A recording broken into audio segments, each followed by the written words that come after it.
What's up guys, welcome to Valheim. I've got a fast 5 start guide which is basically 5 steps to smashing through the start of this game and killing the first boss, along with hopefully some helpful tips and pointers to get you off to a great start in this amazing game that is Valheim.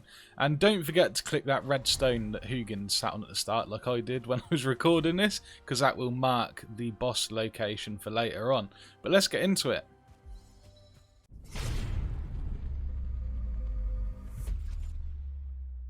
As with all survival games, you start off by gathering resources. You can find little bits of wood laying around on the floor to pick up, or you can knock down these small sapling looking trees with your fists and that will give you wood. Also, you want to keep your eyes peeled for loose stones laying around on the floor, pick them up as well. Once you've got 5 wood and 4 stone, you can craft an axe by pressing tab and opening the crafting window. Craft yourself an axe. You can craft a club as well with 6 wood if you want a club for, doing melee damage.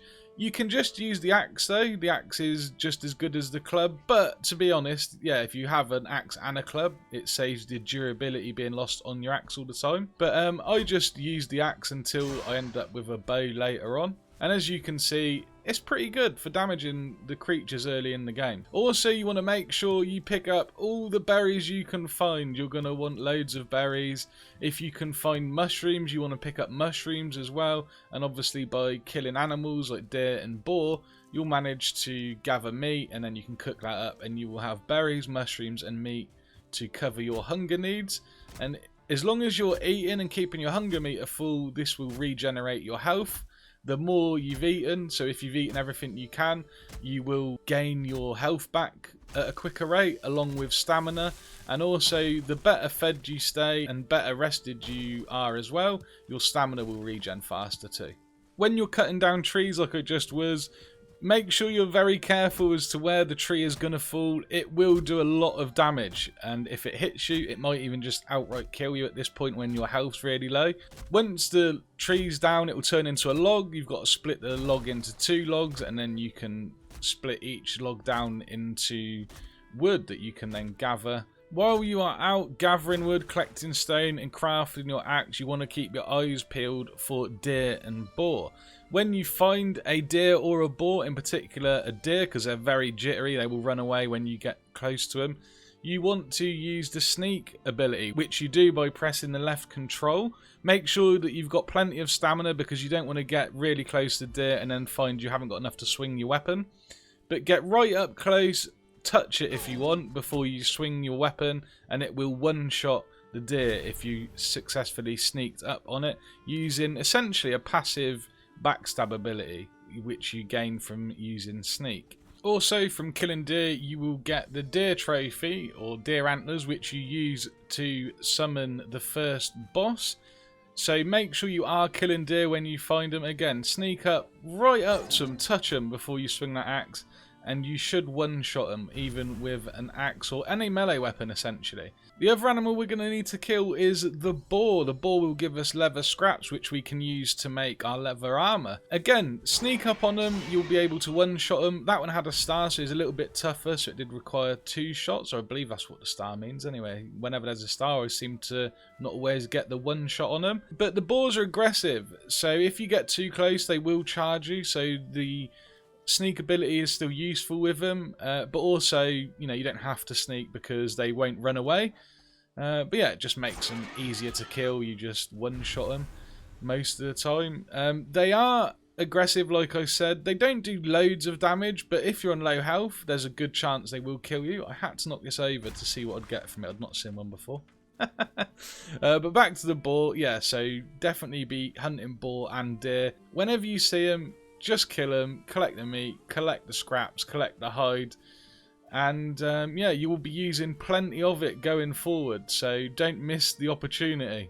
Wasn't planning on chucking this in, but since it happened I might as well. It's always worth exploring when you find like little buildings, little settlement looking areas, because you never know what you might find, like stacks of wood like that. Just give me a nice chunk of wood without any farming.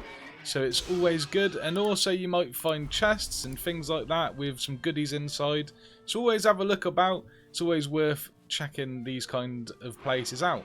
So before it gets dark and once you've got some resources gathered, you're probably going to want somewhere to sleep, you're going to want somewhere to cook up some meat, but you don't want to get bogged down with building a giant base right now. I mean, you can do if you want, but if you just want to smash through the starting bit and then you can spend time exploring afterwards, then this is the way I would do it. Just find something nice and simple. I found this little settlement here and I just thought might as well make the most of it. Why not? See what I can do with some of the structures that are laying around in game. Unfortunately, this didn't work. I thought that was going to be enough to shelter the workbench and let me use it. If you don't know, the workbench needs to be in a shelter for you to be able to access it fully. It can be outside for you to be able to use building parts. Like you can see, I can use the wall because the workbench is in the area, but if you want to open the workbench to craft other tools, weapons, armor, repair your stuff, then you can't do it unless the workbench is in a shelter out of the elements. So yeah, I just decided I would see what I could do with what was here and yeah, make a little campsite essentially. Once the workbench is nicely enclosed in a little shelter of some kind, you will be able to access the inside of the workbench. And you'll be able to repair items by clicking the little repair hammer on the side of the panel. And also you can craft a load of extra stuff that you can't craft without accessing the workbench. The other thing you're going to need beside the workbench is a fire to give you warmth and allow you to sleep. You need a fire next to your bed somewhere to be able to sleep. Also, of course, you need to cook your meat. So you need to make a little meat rack to hang your meat on above a fire. As you can see, you plonk a fire down, place the cooking rack above it, stick your meat on, and away you go. Nice and simple. So like I mentioned earlier, the other thing you're going to need is a bed. And like the workbench, the bed needs to be in a shelter out of the elements. So I just crafted a little shelter here, a very crude and ugly looking thing, just to allow me to place the bed. Again, you don't need to do anything too fancy right now if you just want to get through and get the first boss done, and then you can explore and build something cool afterwards. But this will get the job done. Just needs to be in a shelter with a fire next to it, and that will allow you to sleep. If you're wet, you'll need to dry out before you sleep. But once able to, all you do is click on the bed to claim it. Make sure you claim the bed, otherwise it won't work. Claim it, click sleep, and you'll be out for the count until the next morning. So just another quick little bonus for you guys if you don't know about the cooking fires. By now, hopefully you've already cooked up some meat, but if not, then now's the time to do it because we're almost ready to go take on the first boss. Fires inside a building can fill a building with smoke, so I like to keep them outside. You can make little chimneys or little vents in your buildings if you wish, but you can make something simple outside like this. Just keeps it out of the rain and the weather so the fires won't go out and doesn't cause any problems with the smoke. Regarding cooking meat, obviously you just hang them on these little racks. You might have noticed earlier that I was picking up coal where I'd left my meat on too long while I was distracted. The meat makes a little sizzling noise after you've put it on the rack and it's ready to be taken off. So we are ready to go to the first boss. Now we just need to get a few last things. So we should have crafted some leather armor ready with the leather scraps. And now we need a bow. So get a bow crafted and some arrows. You again need leather scraps and wood. That's why I kept saying earlier about making sure you get as many boars killed as you can. And yeah, we'll just make some simple wooden arrows. Also, something you might want is a spear. If you want a spear, you're going to need flint. You can find flint around coastlines and along rivers, inside of lakes, that kind of thing. And yeah, get some flint, make a spear. It's a super useful weapon. It's my favourite weapon in the early game, to be honest. And I am glad I had it with me for this boss fight coming up.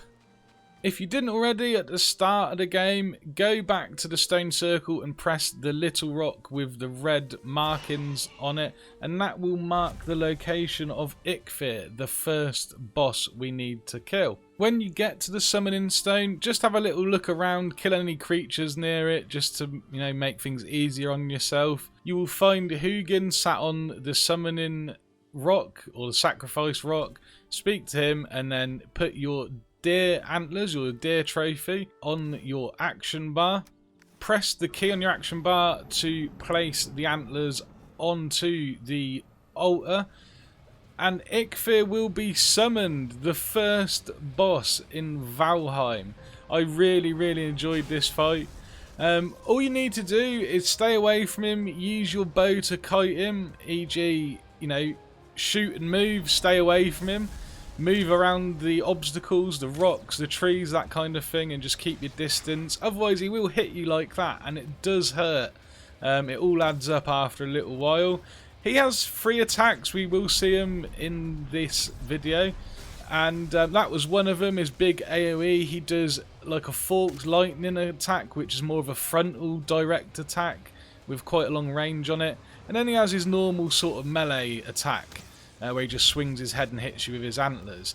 But just keep hitting him and moving, hit him and move him. Watch out for trees, because he knocks them down like that. And obviously they land on your head, they'll hurt.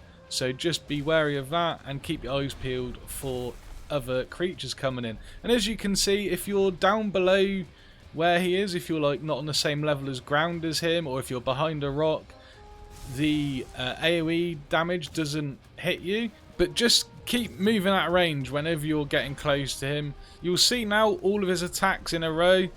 This first one is the big circular AoE.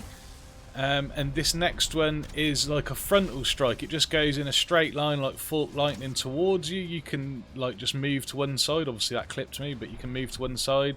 And this is his melee attack. And as you can see, that does hurt. And that's also what he knocks trees down with. So yeah, there is 3 attacks as far as I can tell. I haven't seen him really do anything else other than them. So there you go. Just watch out for them. Once you're close, move away. I can't emphasise it enough. And that's all you need to do. Just keep hitting him and running. And watch out for his attacks. And when he does do his attacks, he tends to stand up on his back legs. So you know he's about to do it. Obviously, if he's throwing a melee attack with his antlers, he just swings his head. But there you go. He stood up, and then you see an attack come in. But that one did get me again. And also on this fight, my bow broke. I should have made 2 maybe. I did miss quite a few times, so maybe I just wasn't as accurate as I could have been. But yeah, maybe bring 2 bows, but not to worry, I did make my spear. And as you can see, the spear is really cool because you can throw it and go pick it up again. And it doesn't get lost, it doesn't take too much damage as far as I can tell. It's just like any other tool.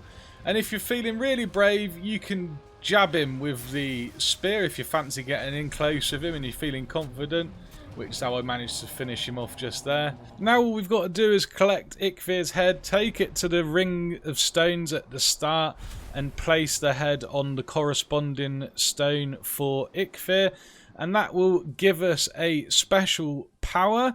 It will also now mean that we can go to the Dark Forest, and because we've killed Eikthyr, we got the antlers and we unlocked the ability to make an antler pickaxe, which we can use to break rocks, gather metal, and also you can use the pickaxe to manipulate the ground, which is really handy for building. But there we go, guys. 5 steps-ish from getting started in Valheim to killing the first boss. Really hope it was helpful, guys, and you enjoyed the video. If you did, give it a thumbs up, hit that subscribe button and ring the bell for weekly videos and live streams when I get back to it. So there you go, guys. Thanks for watching. I'll see you next time.